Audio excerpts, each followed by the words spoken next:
welcome to another episode of A Sandwich and Some Lovin'. This is going to be a good one, folks. I'm so glad you tuned in. I'm Kellie Raspberry Evans, along with my husband. Hello, I'm Alan. And we are kicking off the show with a very special guest. Very special guest. A fellow podcaster in the Yay Network's family. A man near and dear to our hearts. Aw, and that's sweet. A man who doesn't remember his last meal with you. No, he doesn't We'll remember talk about his last that meal. maybe in a minute. But it's part-time Justin from the Shut Up podcast. Hello. Thank you so much for having me. Is this the first time you've been on our podcast?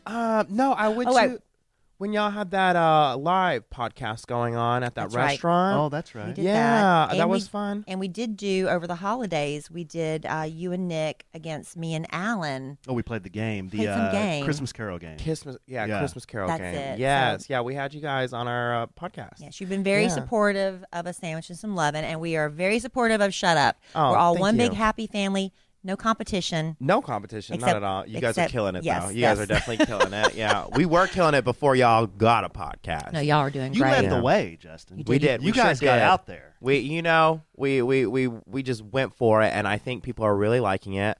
And I think a lot of people are liking y'all's podcast too. It's Yeah. so sweet. You It's guys been are fun. you guys are so perfect for each other. You Aw. guys are beautiful. Oh, thank Yeah, you. beautiful Thank you, couple. Justin. Y'all So nice. y'all pair so well like cookies and milk, peanut Aw. butter and jelly, Bacon and eggs. jam on toast, bacon and Oh, eggs. I'll take Y'all- all of that. Y'all compliment each other so well. Well, thank Sausage you. and what goes with sausage?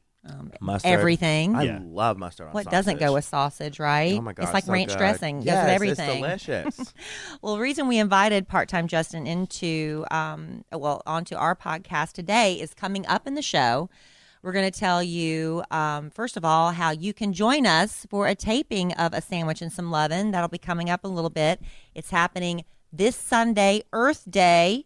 So hopefully if you have the middle of the day free, you can join me and Alan. We'll tell you details on that coming up. And also we're going to be interviewing one of Alan's heroes. Ooh.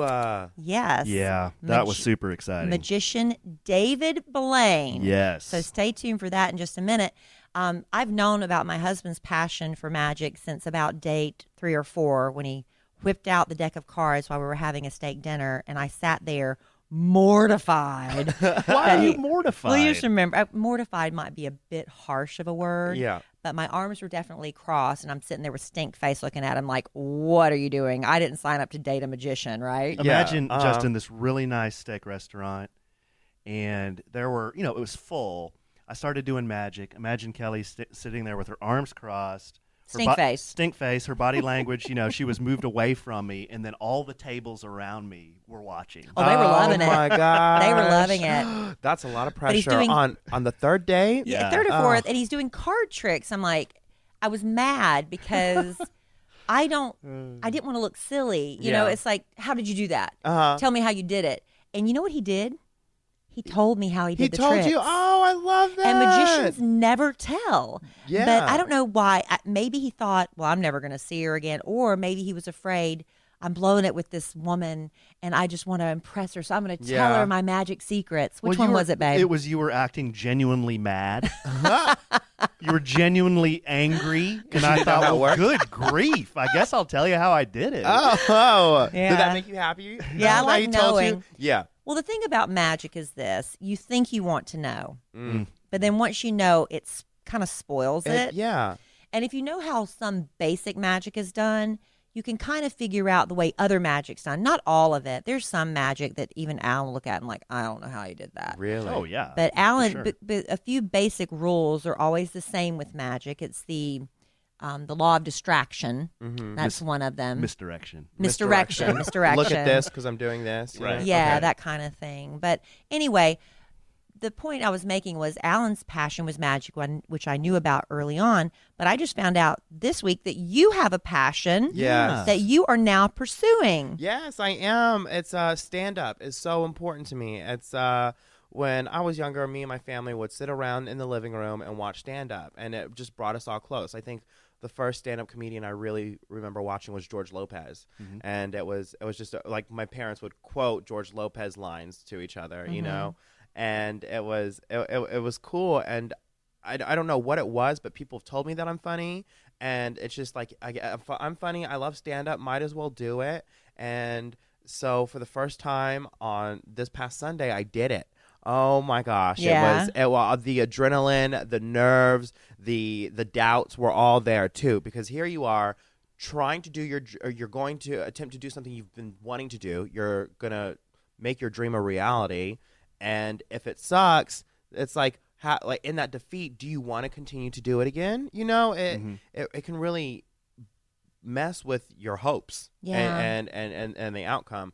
But again, though, with stand-up, the only way to get better is to suck at it. Yes. And Exactly. to perfect it. Mm-hmm. So, I mean, after I did it, I cannot wait to do it again.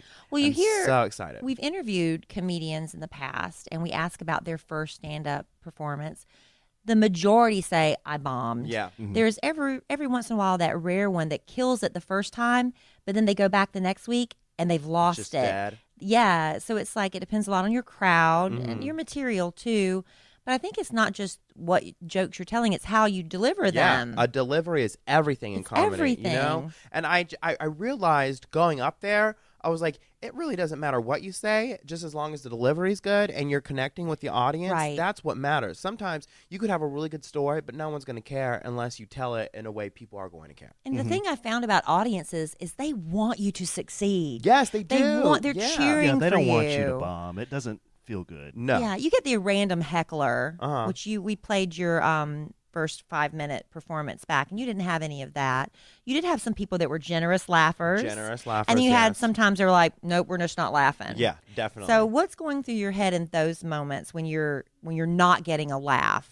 When it's like, oh, that didn't work. Okay, well, where are we gonna go? And to be honest, I've written down some ideas, but I didn't know how I was going to say it Right. until I was going to say it in front of an audience. So, but I had left my notes at my table, and I'm up on stage about to tell a joke, and then I forget what I was saying. Right. And it's like that nervous, quiet, awkward silence, and you're just like, But you didn't and have you just, It didn't sound.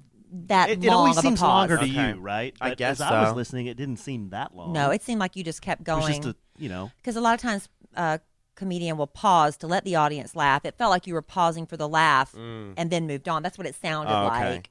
And I have been to, I know they have stand-up comedy classes. You've been to Yes. improv classes, which Uh-huh. is different. yeah. But with the stand-up classes, I've seen some of their students go up. Like I've been on a night when they're performing for a crowd, and they take note cards with them. Yeah, you definitely can. And the place that I went to, it was a whole bunch of stand-up comedians, like all supporting each other. So you see everyone walking in with their little journal and their pen, like coming up with material off the fly Aw, too. it's so sweet. And it's funny that you bring up classes, Kelly. The place that I did improv and was hoping to do stand-up classes, I think the place is getting shut down. Oh. Oh, wow. Yeah, so I'm gonna have to find a new place. Well, up in Addison, yeah. Addison, Texas, for those of you who aren't in the Dallas-Fort Worth area, the Addison Improv has classes there. Okay, good. Yeah, good. and they're really good. But I was really proud of you. I've Thank been you. told by more than one person, including Ricky Smiley, who is a very famous stand-up comedian, Yeah. that he thinks I should do stand-up.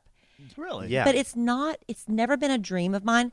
I wish I could get up and command an audience and make people laugh. Making people laugh makes me happier than anything else Yeah. in the world. Uh-huh. But I've never imagined myself as doing stand-up comedy. It frightens me to the point where I think I would vomit. Oh. So, I mean, the fact that you... Because it is scary. even got up What, there. are you afraid of all that attention on you? Well, it's one thing to tell stories like on the radio. I tell stories about growing up in South Carolina, but I have feedback from Big Al or you or Jenna or JC or Kid when he was Yeah. still with us. And that, constant feedback and answering their questions is one thing. But when it's just me having to tell a story, pausing for a punchline, having a point, Yeah. that's hard. But Yeah. the job of the comedian is to get the laugh. Right. Right? Yeah. So if Right. you don't get the laugh, that's your feedback as, oh no. But What am I doing wrong? Right. Uh. And I feel like I almost was insulting to Ricky Smiley because I didn't follow his advice, Oh, I get it. So I don't know. It's one thing to be the funniest person in the room at a cocktail party. It's completely yeah. different to be on stage by yourself. For real. And I realized that automatically. I was like, man, I am so funny conversationally, but to do a stage thing, it's more of your ideas and your thoughts that are funny, not you. Mm-hmm. And it's got to be something that the audience can be like, oh, yeah, They can I relate relate with, to right. that. Yeah, definitely. What's your plan from here, Justin? Are Yeah. you going to write new material? Yeah, Or? so the material, you can find it on Kid Nation. And so if you want to check out how I did for my very first time, check that out. But what I'm going to do is take that, edit it, improve on it, work on it, make it sound better. You know, I think that's the only way to get better is to practice it, see what works, see what didn't work, and then perfect it and do it again in front of a different crowd and see how well that goes. Now, how do you feel about the cussing? Because we had to bleep you a little bit. And see, here's the thing: a lot of comedians do cuss, and I don't think it's great for comedians to rely on a cuss word to be funny. Right. But there are great times when you do cuss, and it does help out a It joke. punctuates. It sure does. And oh my gosh, Kelly, I love to cuss. Man, it tastes good when it comes out of my mouth. It just, you say a good cuss word, oh, it just feels so good. Yeah. I say every once in a while on a sandwich and some Lovin. Yeah. Well, the harshest thing we've said is what? Like ass. Yeah, that's about as hard as we go. Yeah, you know, and you want to be clean. Ellen DeGeneres, clean comedian. Right. She Yeah. doesn't cuss a lot, and because of that, a lot of people liked her. That whole thing about her, and she's just so kind and genuine, and family and kids love her. Now she has her show, you know, and she's doing amazing things. Bill Cosby, he hated cussing, and he really fussed at other young comedians for doing that, saying it's not necessary. Yeah. But we can't really look at him as an example for anything anymore. You really can't because of everything. He that ruined he did. it. He sure did. Someone asked me like, "Who's one of your favorite comedians?" And I said Bill Cosby, and they went, "Ooh," and I was know. I was like, "But I'm separating." Do you think you can separate an art from the person? Some people can. Can you still Some eat people Jello? can. Yeah. Can you still eat Jello? The pudding pops. That was probably a little bit maybe before Justin. Remember, he used to do the He used to Jello do- pudding he used to do pops. Jello commercials. Way when I was a Oh. kid. It was more pudding pops, right? Yeah. Well, no, he did Jello too. Did Like, he? I just yeah. remember the Like, pudding pops. That's Or all I like, remember. pudding. Yeah. But I'll it's- tell you, another really clean comedian that I adore is Brian Regan. Look him Brian up. Regan, But he's okay. real. He's like, he really goes into it, and he does the facial things, and that's not really you. Okay. But like my brother and I, my brother the pastor, the one that tried to kill me growing up, but we got past that. We'll sit there and we'll just double over laughing because he's so funny. But there, you know, I guess you kind of find a comedian you really like, and you don't want to copy them, You don't. but you want to. It can kind of maybe help you figure out. Yeah, I like his delivery. I like her way she pauses, and you know, you can figure out who you are. Definitely. I love the way Kevin Hart tells stories and he impersonates. And I'll tell you, like he turns into another character. did you see him on stage. his stadium tour? No, I have did. not. Yeah. And 100% of his jokes did not succeed. I mean, Really? that's the thing. He had some jokes that kind of like he got a polite laugh. Yeah. But not everything killed. But when it killed, it killed. It killed. See? And a lot of it wasn't necessarily what he was saying. It was how he was saying How it. he Like, said you know what he Yeah. does. Mhm. You know what You know? Justin's good at though that I've noticed just over the years listening to you guys is he's got a lot of different voices and a lot of different inflections in his Okay, voice. you do I mean, characters. I mean, he does a lot of different bits with his voice. I bet, and I'm just speculating. I bet as he goes forward, he'll start to incorporate some of that into his act. Yeah. You know, 'cause Hey, you're really good with. Thank those you very voices much. that Yeah, you do. and I do plan on doing that because I am inspired by Kevin Hart to do something like that, to talk about a friend or talk about someone and impersonate that at the Exactly. same time. Yeah. And then there's also a thing that I'm trying to work on is like say a punchline, tell a joke, set it up, do the punchline, and at the end go, hello, hello. That's your thing. Yeah, it'd be like your, a- trademark? What do you like call a- it? Your bit? Something. Your something like a signature. tagline. Like a bit. A What do you call that? tagline, a pun. We Your know what you sayings, mean. Your We know what you sayings, mean. We know what you mean. Mhm. We know what you mean. We just don't know how to say what you mean. Do y'all have? So that's your favorite comedian? Oh, Brian Regan, I Brian Regan love. is your He's favorite. really funny, but there's so many comedians that I really like, and I've seen a lot that just kill it in the moment when I'm when you're when you go to a stand-up show when the opening act outperforms the headliner. Those Yeah, are the it's ones, yes. yes. Oh, yes, definitely. tough. It's so awkward too. They're like, "Can you leave and bring back the opener?" Right. I've been to a show like that, and they heckled the comedian Yeah. on Oh, stage. man. They were Sad. just like, "Get off." But you know what? You gotta be prepared for that. Yeah. You have to have a couple in your back pocket of comebacks, not vicious, but enough that diffuses the situation. I don't know necessarily. I guess when it's somebody heckling you, you can humiliate them if you want. but you also want to keep the audience on your side too. Yeah. So you need to come up with some really good zingers for hecklers. Yeah, well, okay, so I was at a stand-up show, and there was this guy. He kept on talking in front of the comedian, and it was so awkward. Like the crowd was just like, "Can we shut this guy up?" Yeah. And the comedian goes, I'm gonna cuss here. He goes, it's so weird. Like, it's hard to tell people to shut the fuck up. And he goes, but for dudes, like, you can tell a dude, you're like, hey, shut the F up, and they get it. But for a girl, you can't go to a girl and say, hey, shut the F up, like, that's disrespectful, that's rude. And the guy that was in that room who kept on talking, he said something again in the middle, and he goes, hey, shut the F up. And everyone in the crowd started clapping. Because it was a callback. Because he called it back, and he told him be quiet during his set. So I was like, that's a note that I want to take down. Yeah. I don't know if that's stealing a joke, but I'm like, if ever. Well, you could steal it, but rework it. Reword it, yeah. Because comedians are notorious from stealing from each other. Really? Notorious. Okay. And also, there's so many ideas out there. It's hard to find an original one. Mm-hmm. Yeah. Yeah, because everybody can make jokes about online dating, but what if there's hundreds of comedians, you're guaranteed you're going to create a joke that's very similar, if not, it's not almost the same. Yeah. That doesn't mean you stole it. It just means it probably wasn't a very original idea, I right? guess so, yeah. But there are some comedians, if you Google it, that are like blasted for Yes, stealing material. definitely. Jay Leno was one of them, was accused of stealing material. You remember that? I bet there's some good material Justin I'm just brainstorming, could write around he and Nick's interaction sometimes. He being so ultra straight, you know? Yeah. And then just you and him, kind of the differences in That's your our viewpoints about podcast, stuff. actually. Yeah, that and basically is our podcast. Though it's hard to tell if Nick is straight sometimes because he's just so gay. Hetero. What? He's very hetero. Metrosexual. Yeah. Maybe that's a good bit for your podcast, is the next time before you go up and do stand-up again, you do the stand-up just for Nick. Oh. And see how that See goes. how awkward? Oh, man. I think that's harder doing stand-up for one. It'd probably be easier to do it for 100 than it is to do it for Nick one. is Metro? He's very metrosexual. Oh my gosh, he loves musicals He and wears grooming. I just saw him with an untucked plaid shirt on. That is not Metro.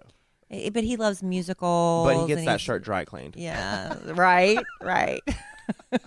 You know what I'm saying? No, I love Nick though. I Yeah. love that guy so much. He's like an older brother I've always wanted. I'm look glad up to that guy. We're glad to have you in the Yay Network's podcast family, Justin, and thank you for yeah. being a part of a Sandwich and Some Lovin's Yeah, podcast. it's fun to have Justin on. We gotta have these guys on more. Yes, definitely. I like it when we can join. And good luck talking to your idol. David Blaine, that's Yeah. coming up. Yeah. Here we are. Hope I Well, don't fanboy too much. Well, we've already recorded it. Oh, Let's okay. just be honest. We recorded. Okay. We recorded it right before we talked to you, and we're going to insert that in here in 1 second through the miracle of editing. Yes. That's what we're doing. Were you nervous at all? No, I wasn't too much. Okay. I mean, I knew his personality is super chill, and Yeah. he would want to be. It's like he made his personality disappear, you know? Yeah. I don't think he's one for big, jokes and a lot of buffoonery. So. But he was very impressed that Alan had an appreciation and a love for magic. So it wasn't just being interviewed by just some, Yahoo or whatever. That was somebody that really Cared. cared and about the magic. knew about the subject. And I dropped that I had a book that's 16 years old that he wrote. Oh, so okay. I kind of connected with He him a liked little bit. that. Yeah, did you hear him? He's like, whoa, wow. Yeah. Is he your magic idol?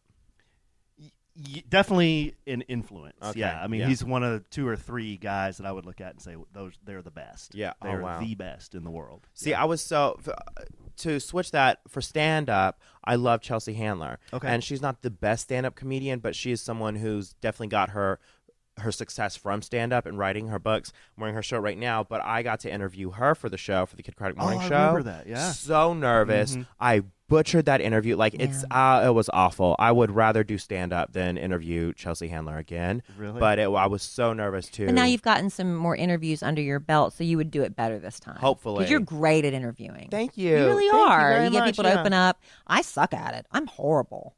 I think you are okay. Oh, I overtalk. The worst experience ever was interviewing Reese Witherspoon. Oh, yeah. I talked the entire time. You overtalk when you get excited. I do. I That's get your bit. nervous. Yes. And I'm afraid of dead air, Uh-huh. which is a comedian. Yeah. I'm you gotta afraid fill of that. some with some. Like, can you two be alone and not talk to each other? Like, I get so awkward about that. Yeah, a little bit. I mean, It's a lot easier to do that now than when we first were dating. Yeah. Like when we were first dating, Kelly would feel the need to always talk, even if we were in the car, just driving somewhere. She that, just have to Kelly. talk. But it wasn't a nervous thing. It's just like I felt like the emptiness meant we weren't connecting. Yeah, because you're not. Well, I wasn't secure. Uh-huh. There, you have to be secure enough in a relationship to allow silence. Okay. Right. Have you taken an Uber with Kelly, Justin, or a No, taxi? I have not. She won't let the taxi guy alone. I like to she'll engage. She'll talk to the guy the entire time. But they love it. Oh, Don't Some yeah. of them they? do. Some of them do. Some of them don't.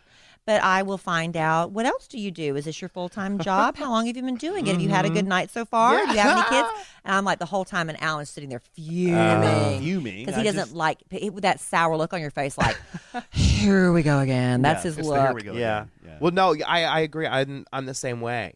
But I've realized that it's okay not to talk at the same time. Like if you're not when I get my hair cut, I feel the need to talk to the hairdresser. Mm-hmm. If I'm at line at Target, I feel a need to talk to the person checking me out. But and I think it's because I'm afraid that our relationship, they're not going to like me if I don't talk to them. Yes. Or there's something wrong with us and our Yes. chemistry if I don't talk to them.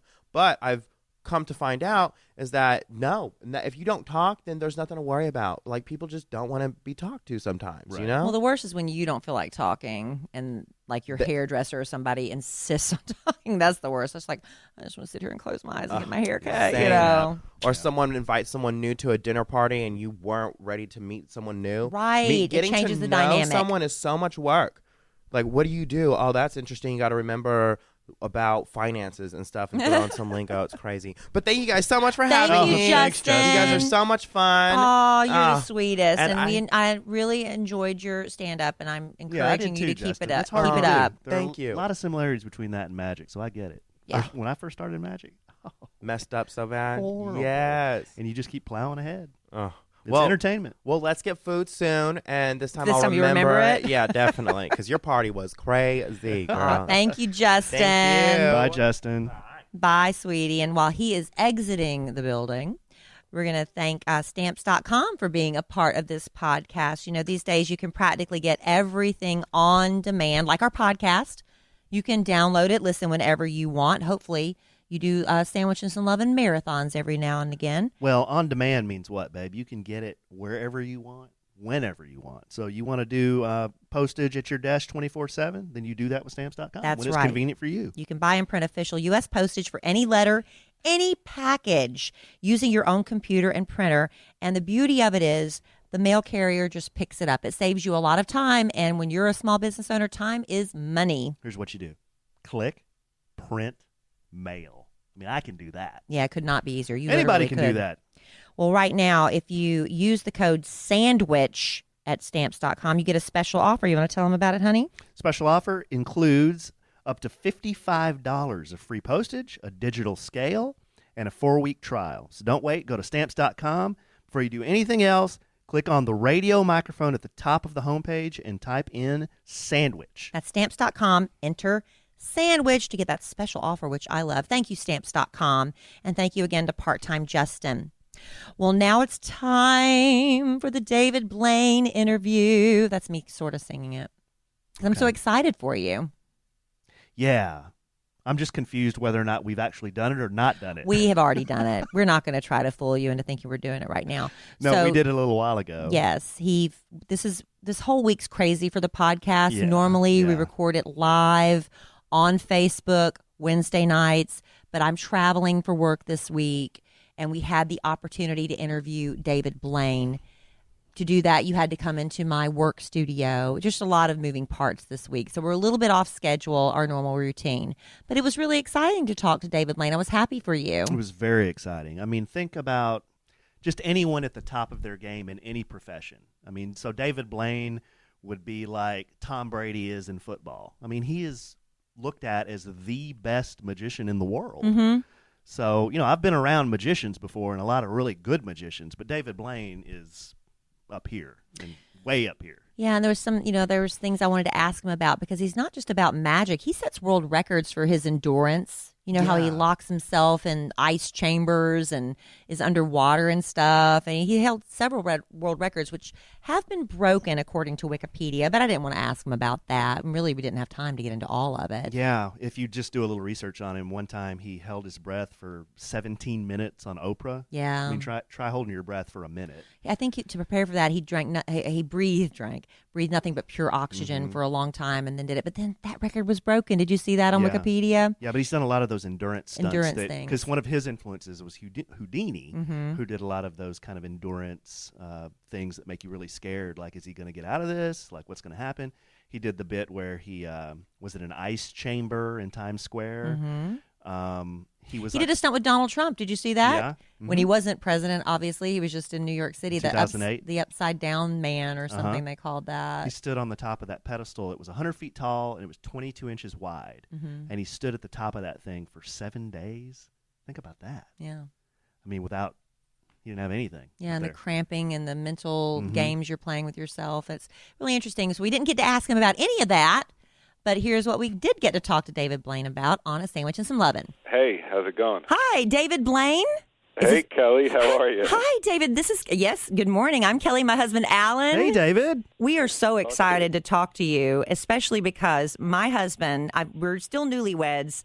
He is an amateur magician. Congratulations. And Thank yes, you. Thank you. I never thought I'd say I married a amazing. magician. You're- And David, I'll try not to fanboy too much. I promise. Oh, but that means you're doing card tricks type of magic?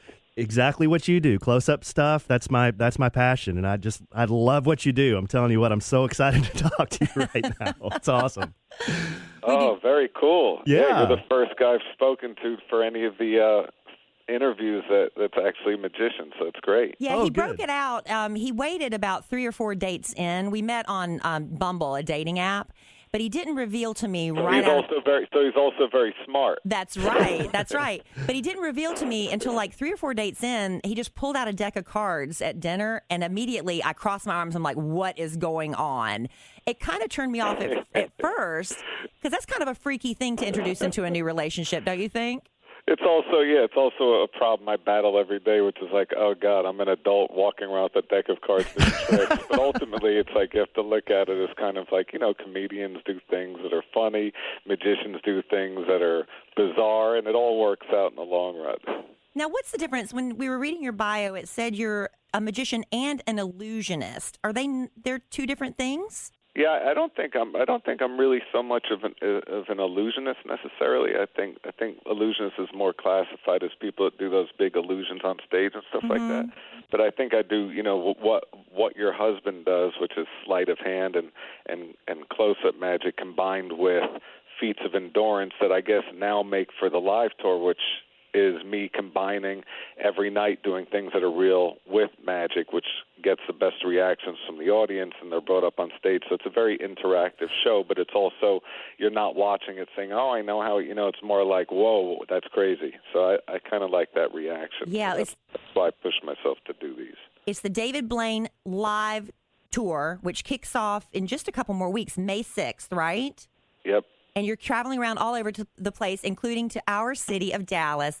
And we are looking at getting tickets. And we're but coming. We have to I'm ask going. a little bit about the tickets. So you can buy these VIP packages, and one of them is called like the hot seat package. I'm assuming that means you have a chance to be a part of the show if you're in a hot seat.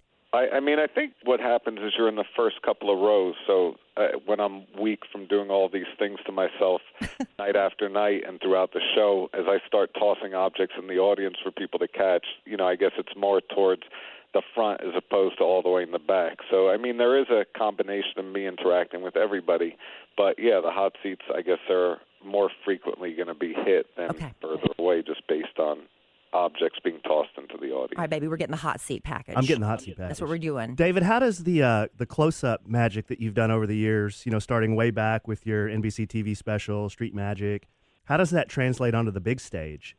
I'm excited for you guys to actually see it because I think, for years I've been trying to figure out how to make a stage show which would be something that I myself would watch.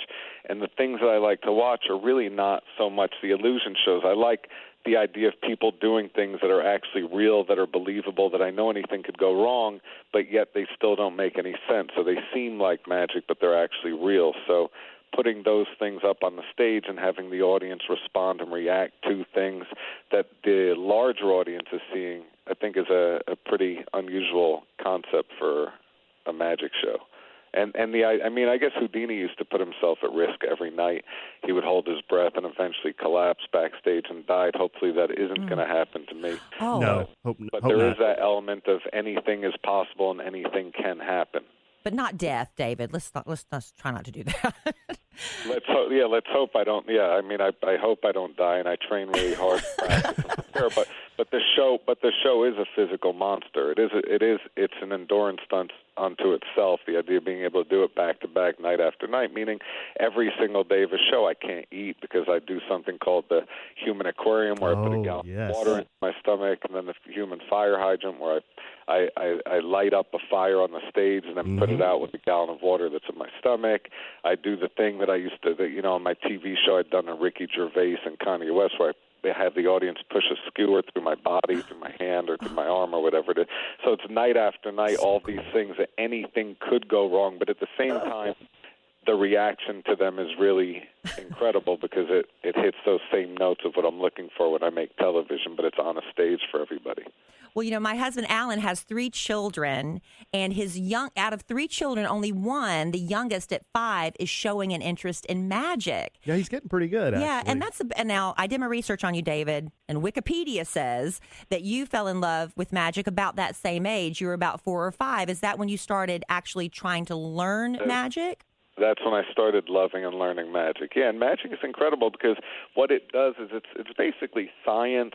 As Alan will tell you, magic is science, logic, math, and psychology all combined together, plus performance. So even if you're just doing magic to entertain your friends, eventually it might lead you to getting better scores in school, learning more about math, and loving it in a whole different way. So in other words, encourage him to do the magic, but definitely keep him away from the crazy things that I do. Yes, definitely. That's just the sleight of hand stuff at this point. Yeah, he's doing a little bit of sleight of hand. Yeah.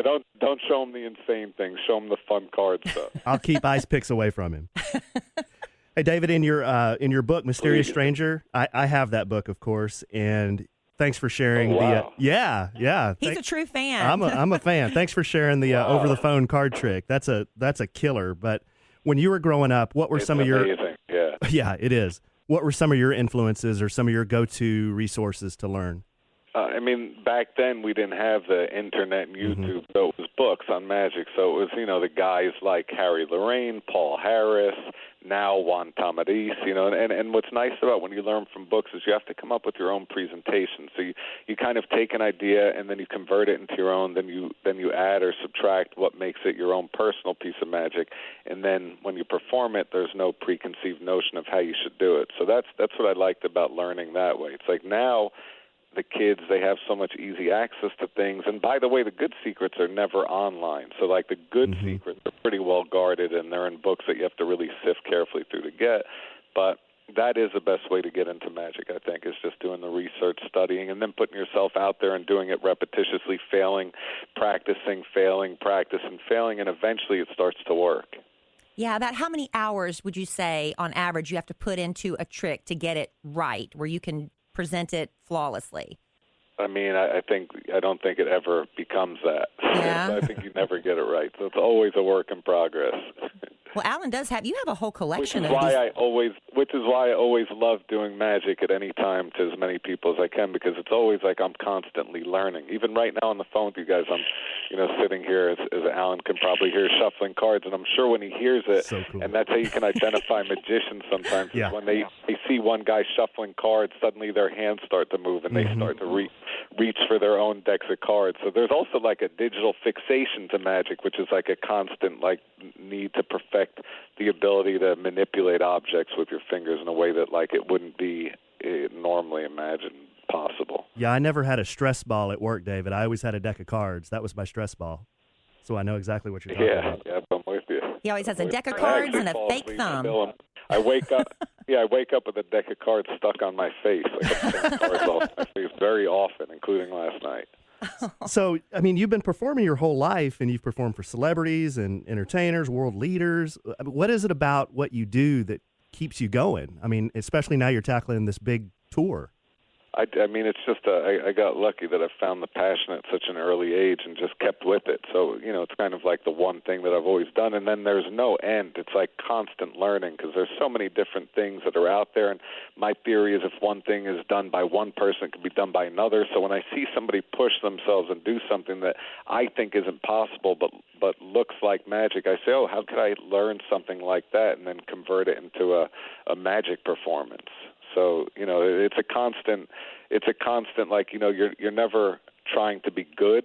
That's not the goal. You're just always trying to be better. And when you're always just trying to be better, there's no ceiling. You can keep pushing yourself and keep working. And that's the exciting part of the whole process. Well, the exciting part for us, especially my husband, Alan, has been talking to you, David. We're so excited. We're going to catch your show in Dallas when it's here on May 31st. May 31st. But you're going to be doing 36 tour dates across the country. Where can people go to get ticket information and to keep up with everything David Blaine? I guess davidblaine.com maybe. Mm-hmm. The show is available there, but as far as keeping up with me, I'm going to get better at the whole Instagram and all that stuff. Yeah, you don't post often. I think most recently you posted you were in India, which was really a cool trip, I see. Yeah, and I went into the slums and went all around and did magic to all the places and people and kids, and it was pretty incredible. Yeah. But I'm gonna up my Instagram game a little bit and start to put more of the behind the scenes, more of the training, and more of the process soon. All right. Awesome. Well, we appreciate so much you taking time to talk with us. We look forward to seeing you on tour. You can I know that the tickets are available on Ticketmaster.com for David Blaine Live. Thank you so much, David. Thanks, David. Thanks for having me. We appreciate it. Yay. Yay. Are you so happy, honey? Oh, I'm so happy. Oh, good. That was so cool. Isn't he cool? Was there anything you wanted to ask him that you didn't get to? No, I had more questions than I could ask, but Well, I wanted to ask him, but we had to go, was if he's ever held a paying job other than magic. I was just curious.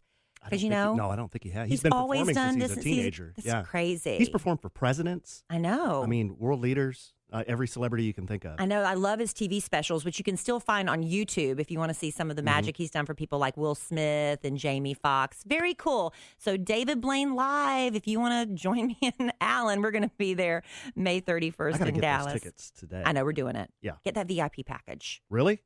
Can we afford it? Yeah. The new house and everything? Well, if we can't, I'll get another job. All right, baby. Now, if you've listened to our podcast before, you've heard us talk about FrameBridge. They did all of our wedding photos that we have up in the home, and we love them so much. And they make it super easy and affordable to custom frame your favorite things, not just photos, but, posters. They can take anything from print and posters to the photos on your phone. And you know what, babe? We've got a big day coming up. That would be Mother's Day. Yes, I know. Don't forget your mama on Mother's Day. Mothers love photos. They do. The sentiment, something they can look at every day and remember the good times and the precious memories. And the thing about FrameBridge, not only is it the perfect Mother's Day gift, it's ridiculously easy. She doesn't have to know that. It only took you a few minutes to do it on framebridge.com, and they'll send a one-of-a-kind framed picture that your mom's going to love. So you probably already have like a perfect photo for your mother on your phone. So just take that photo, go to framebridge.com, pick that sucker out, and an expert team at FrameBridge will frame it and send it straight to you, or they can deliver it straight to your mom in time for Mother's Day. And we love the packaging. It's such wonderful packaging. You even get a little handwritten note when it arrives to your mom. You can preview your item online in any frame style. And if you're having trouble picking, you can get free recommendations from FrameBridge's talented designers. And like Kelly said, we uploaded some of our wedding photos. They did a beautiful job for us. Quick turnaround, too. Oh, yeah. And these would make beautiful, beautiful gifts for your mother for this Mother's Day. So just takes a few days to get it back. You don't have to take weeks like if you went to a framing store. I mean, it's just in days you'll have it. So go to framebridge.com, use our promo code SANDWICH, and you'll save an additional 15% off. That's right, off your first order. If you go to framebridge.com and use the promo code SANDWICH to save 15% off your first order, that's framebridge.com, promo code SANDWICH. Thank you, framebridge.com. Now, honey. Yes, dear. I think we need to address the elephant in the room, and I'm not talking about me. What are you talking about? Why do you because say that? One of the things we do with the Kid Kraddick Morning Show is we do a thing called Kid Nation Extra. It's a little bonus feature we do where we sit around and just kind of, it's more of a relaxed format. And we just talk about stuff that comes up. It's like scatter shooting. Yes. And Jenna had someone It's like that, water cooler talk. right, water cooler talk, but we posted online. So you can Chewing look the that up. fat. So Jenna, who I work with on the radio, said that she didn't know how to take a comment from a woman that came up to her and told her she was looking exceptionally curvy. And, you know, if you go on online dating, a lot of women who describe themselves as curvy implies that they're carrying a few extra pounds. Yeah, and I think Jenna's, curvy is common. right, Yeah. slang for I'm a little heavier than, you know, an athletic Yeah. or average. That's the other, You would never call a woman big, right, but so I curvy. think curvy is the replacement. So Jenna kind of was like, you know, I Maybe. work I don't know. out basically for a living with her fetish that she does, and she kind of took it like the wrong way. I said, well, look, I completely relate to that because when Alan and I first started dating, Mm-hmm. he very early on in our relationship used the term creamy to describe me. Yeah, but Creamy to me No. implied the same as curvy did to Jenna. But then you had to explain to me you did not mean it that I was carrying extra weight. You were referring to my skin color until you said, today you're more like when I lost weight for the wedding, you're more like low fat cream. And then when I started gaining weight back, you're half and half until like where I am now, where you say I'm heavy cream. I did not say you're heavy cream. What do you say? Full cream? It's heavy cream. Whipping cream. I'm whipping cream, heavy whipping cream, which I don't even care anymore because it went from where it hurt my feelings to now when you call me creamy, what do I say, baby? Oh, thank you, baby. I just say thank you, baby. Thank you, baby. Thank you, baby, because you mean it out of No, love. Creamy is like you're just so fair and just so luscious. Juicy, Yeah, luscious. Luscious you're so- again implies No, you're a just few so extra You're pounds. so juicy and creamy. Juicy implies I've got extra No. meat. No, there was But a it's clothing not- line called Juicy Couture. What is Yes. that? That well, wasn't for juicy bigger bottom, women. Juicy bottoms mean a fuller bottom. Was that like an apple bottom? Yes, but because I know you love me. I do. It's like I'm so secure that I walk, whatever. I don't want you to see me at my worst. I don't, walk around and pose in the most unflattering positions possible when I'm in a state of undress. I never meant creamy to mean curvy. But I'm telling you, that's when you say full body half and half. I mean, come on. Well, once it became a bit between us, and Right. then you're, once you had accepted it, then I'm just doing a bit. I'm like, well, for our wedding, you were skim Yeah, see, here we go. I was skim cream, if there is such a thing. or light cream. Whatever. But you don't even understand how far I have come because, I think the older you get as a woman, you just start accepting your body flaws and all, and it doesn't even become flaws anymore. It's just part of what you are. When I was a younger woman dating, if any man I dated came anywhere near my stomach, it was like this. I couldn't stop the word vomit coming out of my mouth. Don't touch my stomach. It's just like, it was a thing. Don't touch my stomach. Don't touch my stomach. And it got to be where a big wall for intimacy between a man and me when I would say things like that. And I got real self-conscious. If I ever told you not to touch my stomach? I'll just plow right through that. I'll just blow a big zerbert on Right. your stomach. So the fact that I let you not only touch my stomach, but basically... But you have a real flat stomach, babe. Well, thanks to a tummy tuck. Well, it's But flat. And then it's again, creamy. you played I like your navel. the butt fiddle on my booty, which is flat and very jiggly. We'll explain what the butt fiddle is. Well, you explain it I'm not because you sure. do it. I had never experienced the butt fiddle I'm until sure I a- met you. And by the way, we are a married couple. Yes. And we're doing this as a loving married couple. We're not suggesting everyone try this. The butt fiddle, I'm sure, well, maybe some of our listeners have a boyfriend or husband that does the butt fiddle to them. But that's just when how can I clinically explain this? That's when you take your palm, as a man, you take your palm and you quickly stroke it across your woman's buttocks. It's not even stroking. It's like, It's waving rapidly. yeah. That's a good way to describe it. Waving your palm rapidly across the buttocks and the In the crack. crack. In the crack of the butt. At which point it makes those buttocks Slapping sounds. Why are flopping, you flopping and slapping. flapping, slapping sounds? So it gives you kind of a sound. This brings Alan so much joy. I cannot describe it to you. And at that's first, called the butt fiddle.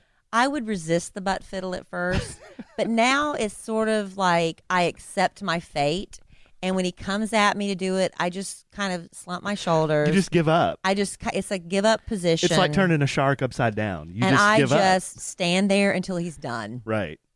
And it usually takes a few tries till you get the exact tonality that you're looking for. And the best tonality is when Kellie's right out of the shower. Yes, so when she's right out of the shower. There's moisture involved. And everything's kind of wet. That gives you and then my palm is kind of wet. It's all humid. So that there's gives you that. the best sound.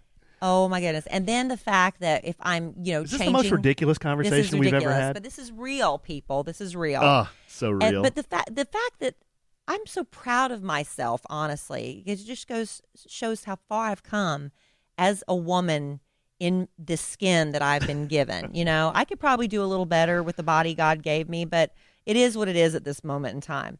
But the fact that when I'm getting undressed, we're in the closet, and if I am standing there in my underwear, just here it comes. Yeah. Here comes the hand. Yep. And it's going to start slapping my booty. I probably slap your booty more than I do the butt fiddle, though. You do that way more. Yeah. And until he gets the exact sound and the right amount of jiggle that satisfies him, again, I just have to stand there and wait But until he's done. If you really, really hated this, you would say, honey, would you please not ever do that again? Well, and I've never heard that. No, you have. I was like, please stop. And you do it laughing because I saw how much joy it gave you. And I did tell you to stop at first. I'm like, don't do that. Why are you doing that? And then I'm like, he is not doing this to make fun of me. That's what I had to realize. You're not doing it to make fun of me. It brings you joy. Hey, show me a guy out there that doesn't like to touch his woman. Right. Where is that guy? And I think that's the lesson here I'm trying to share by sharing this very intimate part of our relationship is, ladies, let your man touch your stomach. Let your man play butt fiddle if that's what he wants to do. Let him jiggle your booty because it's almost like my body is your wonderland. But to quote there was a John Mayer song. John Mayer song. But it's like your own little playground, but you're playing with it out of love. Yeah, it's love and fun. But then on the flip side, guys, I mean, don't make a mockery of your woman. I mean, I think it's joyous. I think we also share enough quiet hand holding or affection. Yeah, I'll touch your cheek. You say you like it when I touch your cheek, or a nice leg rub, or playing footsie under the covers or something. I mean, I think I try to balance. I hope our listeners aren't thinking all I do is play the butt fiddle. I like the butt fiddle. It is a majority. I like the butt fiddle for our naked time. Hey, I like the butt fiddle. Don't get me wrong, but I also try to show my partner a lot of love and respect through those other ways of touching. Right? Yeah, and I mean, I didn't have a problem when Alan I love it when I look on TV, you see the people in movies, and when a man holds a woman's face when he kisses her, I think that's really romantic. And like the one time Alan did it, the first time or the first two times, I let him know, I really like when you do that. I love it when you touch my face, because I think you have to also tell a man what you like, because how are they supposed to know? How would you know that I liked it when you touched my face if I hadn't told you that? Yeah.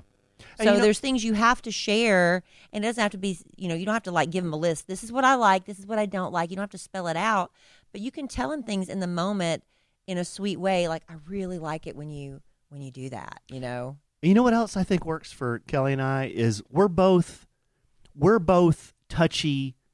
I don't want to say touchy-feely, but we both like physical contact. Yeah. Holding hands and just and we both like that. Some guys don't like holding hands in public. Some women are kind of more hands-off type people. I mean, it goes both ways. But what works for us two is we both like it. Thank we goodness. both like to touch, and I always like if when we go to sleep at night, if my body isn't right up against Kellie, it feels weird to me. Like if I'm over on my side and I'm by myself, then I feel like where is she? So I always kind of got to scoot over to where I have at least an arm on her or something. Or I'll even because at some point when you fall asleep on top of each other, you get hot. Right. We roll our separate ways, but I'll reach over with either I'll put my hand on him or my foot. Something has to be touching. Yeah. That's what we found. Now, when we first got married, Alan he was, as a bachelor, had a king size bed. Oh, yeah. And he loved his king size bed. Love that bed. But, we made the decision, his bed wasn't as expensive as mine or whatever. We kept my queen size bed. And he was bitching and moaning. Oh, it's so tiny. I can't. We're big people. We need a king size bed. We are big people. Bitching, bitching, bitching, bitching, bitching until. This is the most cussed on podcast. Bitching isn't cussing. Oh, okay. But until we went on vacation. Yeah. And we were in a king-size bed. Boy, and that sucker felt like you were laying on an aircraft carrier. Right. I mean, it was huge. We didn't hardly touch. touch. Huge. Yeah. Because in the middle of the night, we got separated, and we'd wake up, and we'd be so far apart. And you decided on that vacation what?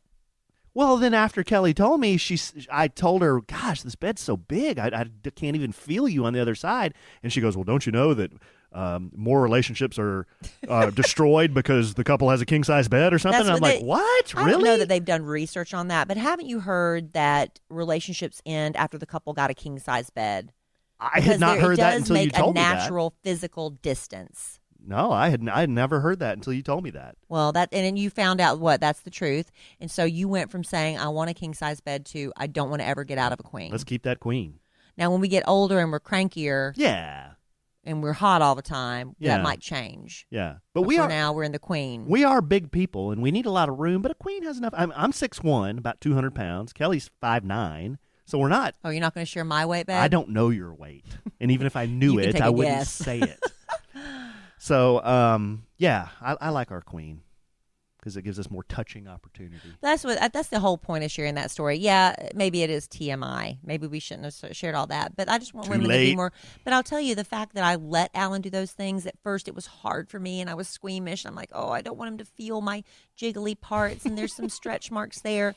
But I'm going to tell you the truth. The more he did that and the more that I let him do it, because I really did, just have to kind of give into it, the more confidence you get in your own body. And I got more secure in my body. Remember when first time I put on a bikini in front of you and you took a picture and we posted it on social media? That was a huge milestone moment for me.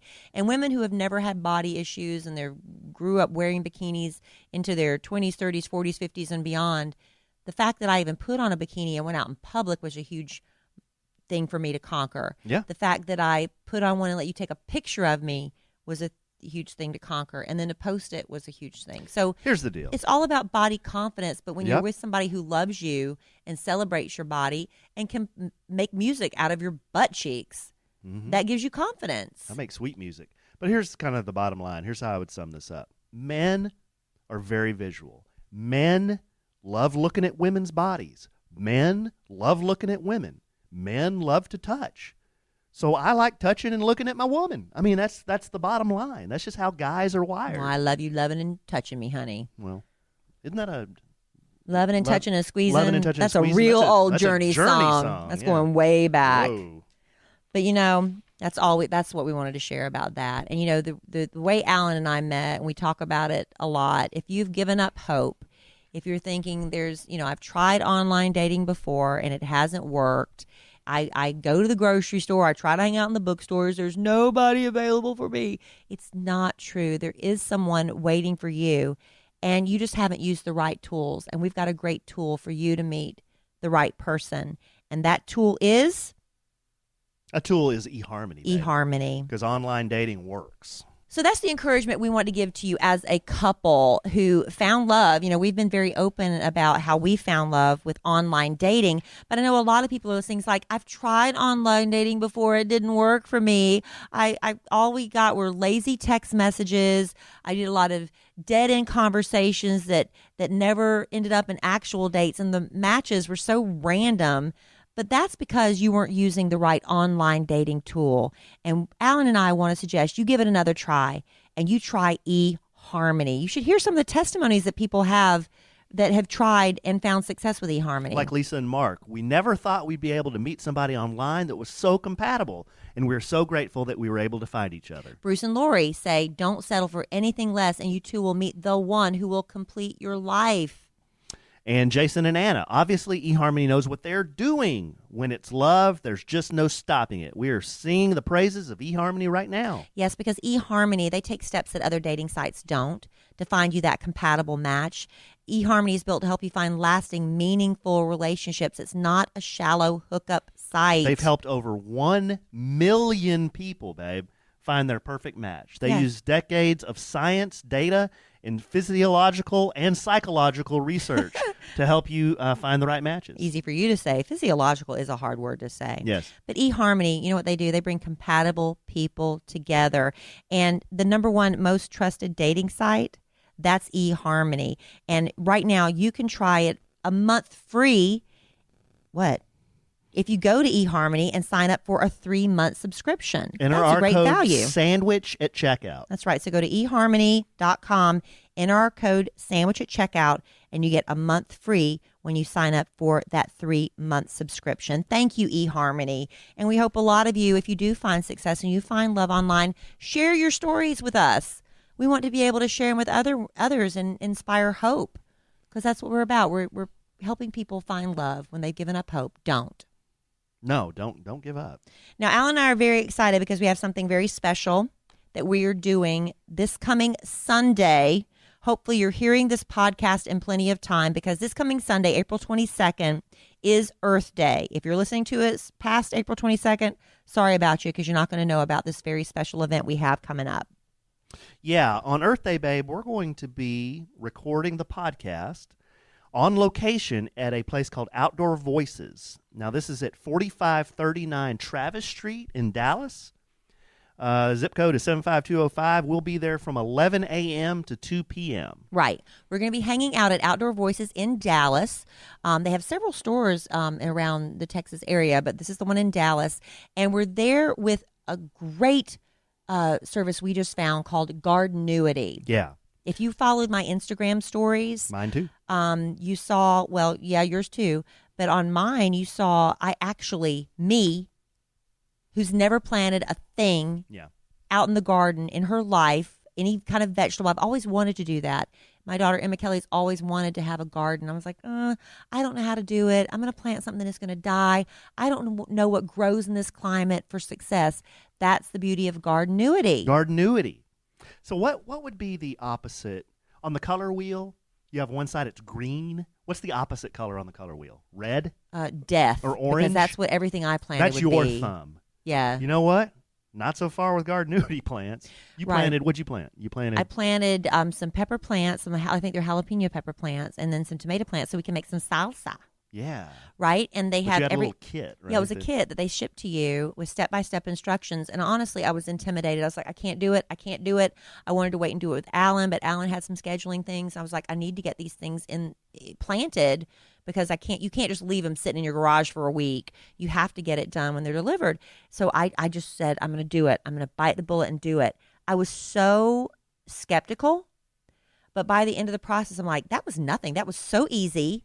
I can garden. And it's all in this little home grow bag. We love Gardenuity, and so we're really excited to team up with them. And also, they send you plants that are perfect for where you live and your climate and what has the best chance of success. Yeah. And they send you little updates like emails and what did you got? You got like a text message. You have a gardening coach that sends you emails like, over the weekend it got cool. So they said, hey, you better pull in your plants tonight because it's going to get around freezing. And that's what I did. I mean, I wouldn't even really thought about it too much. But they kind of help you through the process. It's supposed to make gardening fun and super easy. Easy. And really portable, too, because we planted in these planting bags, or Kellie did, in these planting bags. So we can move them where there's better sun, or we can move them inside when it's cold. And it just makes it super easy. Yeah, you can move them to where the better sun is. So if you plant a garden, at certain times of day, it only gets a little bit of sunlight and it needs more. You just move the bag to where the sun is, and we're moving. So we can pick up the plants and just take them with us in these bags. So we love what Gardenuity has to offer. We're so happy that they've asked us to come out to Outdoor Voices this Sunday for Earth Day. We're going to be talking a little bit about Earth Day tips. We're going to be talking to some specialists with Gardenuity. They can give you some gardening tips, explain exactly how their program works if you'd like to subscribe. But we want some of our podcast listeners to be there and join us. Yeah, come on and show up. We're also going to have our world-famous photo booth there. So there'll be some opportunities to get some photos with Kellie and I. Hang out with us, Yeah, hang out with us, and then also meet some of the people from Gardenuity. And you also hear a little bit more about how it works and what kind of plants work here in Texas. And maybe be a part of the podcast. We're going to record a podcast there on Sunday, too. Yeah. Yeah, definitely doing a podcast there on location.